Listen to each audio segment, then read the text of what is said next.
Amaravila check post വഴി കടത്താൻ ശ്രമിച്ച 4.5 കിലോ കഞ്ചാവ് എക്സൈസ് സംഘം പിടികൂടി. തമിഴ്നാട്ടിൽ നിന്നും കേരളത്തിലേക്ക് കടത്താൻ ശ്രമിച്ച 4.5 കിലോ കഞ്ചാവാണ് പിടികൂടിയത്.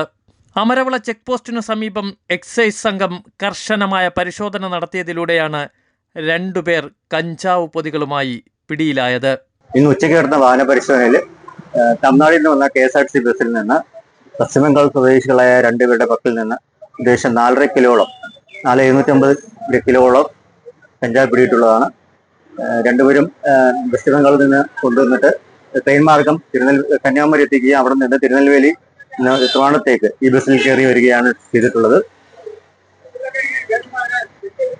2 പേരുടെ വക്കീൽ വാഹന പരിശോധനയിൽ വാഹനം നോക്കുമ്പോൾ ഇയാൾ പരിശ്രമിക്കുന്നത് കണ്ടിട്ടാണ് സംശയം തോന്നിയിട്ടാണ് ഇവരെ കൈ നോക്കിയത്. ഒരാളുടെ കാലിന്റെ അടിയിലും മറ്റേ ആൾ കയ്യിലും വശത്തുമാണ് ബാഗിൽ സഞ്ചിയിലായിട്ടാണ് കഞ്ചാവ് സൂക്ഷിച്ചിരിക്കുന്നത്.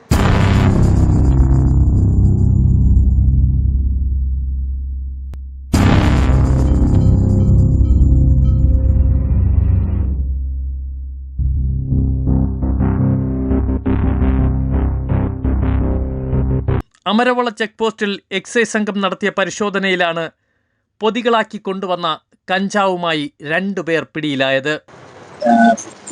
സംശയത്തിന്റെ പേരിൽ പരിശോധിച്ചപ്പോഴാണ് ഇവരൊക്കെ കൈവശമുണ്ടായിരുന്ന ബാഗിലും സഞ്ചിയിലായിട്ടുണ്ടായിരുന്ന ഏകദേശം 4.25 കിലോളം കഞ്ചാവ് പിടിയിലിട്ടു.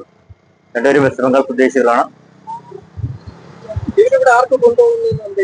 ഇവര് തിരുവനന്തപുരം സ്വദേശികളായ ഒരാൾക്ക് കൊണ്ടുകൊടുക്കുന്ന കമ്പനികൾ അത് അന്വേഷണത്തിന്റെ ഭാഗമായി നോക്കുന്നതാണ്. സ്ഥിരം പരിശോധനയിലാണ് ഈ ബസ് ചെക്ക് ചെയ്തും കഞ്ചാവ് കിട്ടിയിട്ടുള്ളത്. ക്ലീൻ സ്ലേറ്റ് പരിശോധനയുമായി 2ാം ഫേസുമായിട്ട് ബന്ധപ്പെട്ട് തുറന്നുകൊണ്ടിരിക്കുകയാണ്. അതിന്റെ ഭാഗമായിട്ടാണ് ഈ ശക്തമായ പരിശോധന നടത്തിയിട്ടുള്ളത്.